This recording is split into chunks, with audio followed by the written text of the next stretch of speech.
نحمدہ ونصلی ونسلم علی رسولہ الکریم اما بعد۔ بعض مردوں اور عورتوں کو اگلے حصے سے شرمگاہ کے ہوا نکلنے کا تجربہ ہوتا ہے۔ یہ کبھی تو کسی بیماری کی وجہ سے ہوتا ہے جو کم ہوتا ہے، لیکن اکثر اس کی کوئی خاص وجہ نہیں ہوتی سوائے اس کے کہ ایسی کیفیت محسوس ہوتی ہے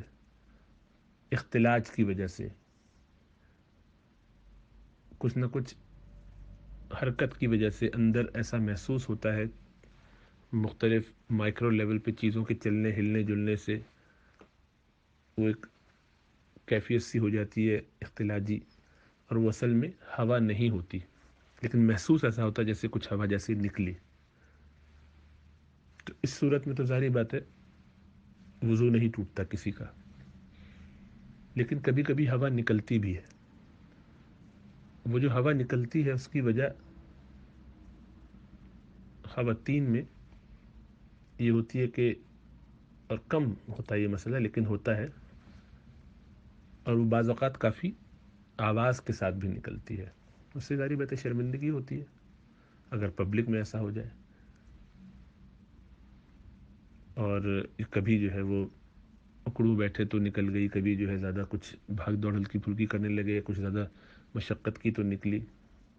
کبھی میاں بیوی کے تعلقات کے درمیان بھی ایسا ہو جاتا ہے۔ اور اس کی وجہ یہ ہوتی ہے کہ وہ پیلوک فلور جو ہمارا ہے عورتوں کا خاص طور سے، وہ کچھ ویک ہو جاتا ہے، اور وہ اس کی وجہ بنتی ہے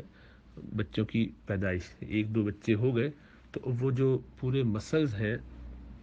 پیلوس میں، یہ جو اندرونی حصہ ہے سارے چاروں طرف اس میں مسلز ہوتے ہیں، ان کو بہت ریلیکس ہونا پڑتا ہے بچے کی پیدائش کے وقت، تو وہ اس طرح مضبوطی سے اپنی جگہ، ان کی ٹون برقرار نہیں رہتی، گویا ان میں وہ مضبوطی برقرار نہیں رہتی، تو کبھی اس میں ہوا چلی جاتی ہے اور کچھ حصے میں آس پاس کے رہتی ہے، اب وہ پھر ہلنے جلنے سے وہی ہوا واپس نکل آتی ہے۔ کبھی وہ ہوا باہر سے اندر چلی جاتی ہے بہت تھوڑی سی مقدار میں، اور پھر وہ ذرا اسکویز ہوئی ادھر ادھر سے، ذرا اس میں پریشر پڑا تو نکل آئی،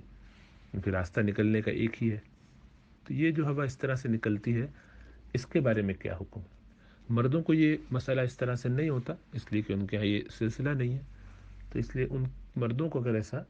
اگلے حصے سے شرمگاہ کے یعنی پیشاب والی جگہ سے ہوا نکلنا محسوس ہو تو اس سے وضو ٹوٹتا ہے کہ نہیں، اسی طرح عورتوں سے بھی ٹوٹتا ہے کہ نہیں،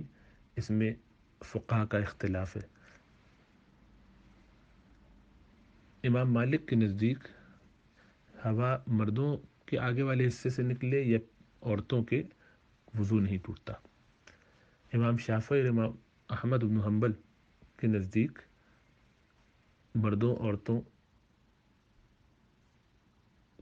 دونوں میں سے کسی کی جگہ سے بھی، یعنی اگلی جگہ سے، پیشاب کی جگہ سے اگر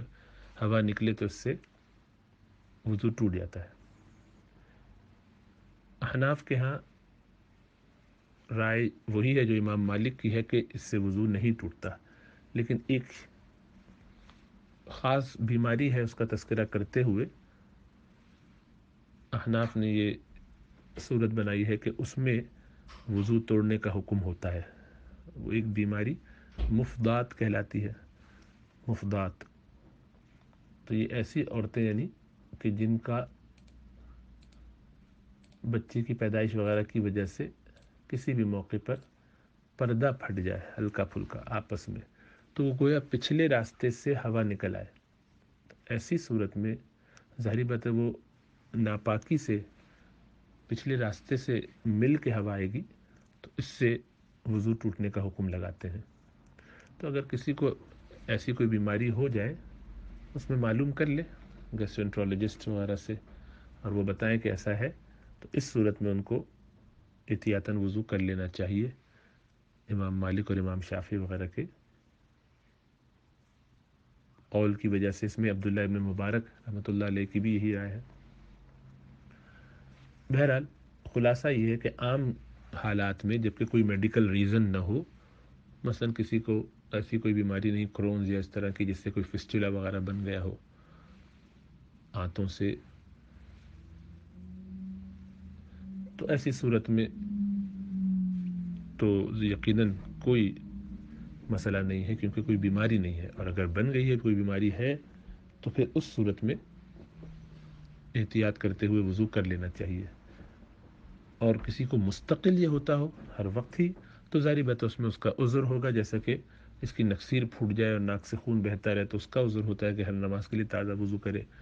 جیسے جس کو پیچھے کے راستے سے ہوا نکلتی رہتی ہو بیماری کی وجہ سے، کرونز یا السریٹیو کولائٹس وغیرہ کی وجہ سے، سیلیاک کی وجہ سے، آئی بی ایس کی وجہ سے، تو ایسے لوگ بھی کہیں اگر ان کو اسپیشلسٹ ڈاکٹر مسلمان ہو یہ کہہ دے کہ بھئی یہ بیماری آپ کی ہے اور اس میں آپ کو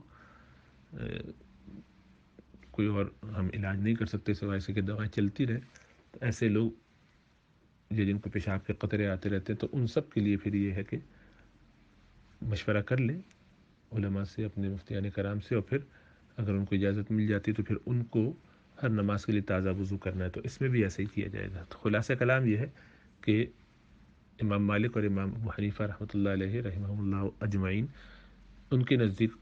آگے کے راستے سے ہوا نکلنے سے وضو نہیں ٹوٹتا، الا یہ کہ کوئی خاص بیماری ہو۔ کسی کو کئی سالوں سے، مہینوں سے ہو رہی ہے، بہت عرصے سے ہو رہی ہے، تو اس سے سمجھ جانا چاہیے کہ کوئی بیماری نہیں ہے۔ اگر کوئی بیماری وغیرہ ہوتی تب تک اس کے اور اثرات ظاہر ہو چکے ہوتے۔ تو عموماً یہ جیسا عرض کیا، بچوں کی پیدائش کے بعد خواتین میں یہ پیلوک فلور کے مسلز کی ویکنس کی وجہ سے ہوتا ہے، کمزوری کی۔ اس کی کچھ ایکسرسائز وغیرہ سیکھ لیں، معلوم کر لیں اپنے اسپیشلسٹ سے، کسی ڈاکٹر سے، کہ کچھ اس کی ایکسرسائز وغیرہ، خواتین چونکہ ایکسرسائز ویسے ہی کم کرتی ہیں، اور بچے کچھ ہو جائیں، عمریں زیادہ ہو جائیں تو بالکل بھی نہیں کرتی، تو اس سے یہ کہ ذرا وہ مسلز ان کے اگر ٹائٹ ہو جائیں، اسٹرانگ ہو جائیں دوبارہ، تو ان کے ساتھ یہ مسئلہ شاید نہ رہے، تو اس بات کی کچھ کوشش کر لی جائے۔ لیکن اگر کسی کو یہ کسی بیماری کی وجہ سے ہو تو اس میں وہ وضو کرنے کے اہتمام کر لیا کرے، بار بار اور مستقل ہو اور وضو کرنا مشکل ہو تو اس میں انشاءاللہ تعالی گنجائش ہوگی کہ اس کی فکر نہ کرے۔ عموماً اس کی کوئی خاص وجہ نہیں ہوتی، یہ بہت کامن نہیں ہے بیماری، ویسے بھی اللہ سب پر کرم اور فضل فرمائے۔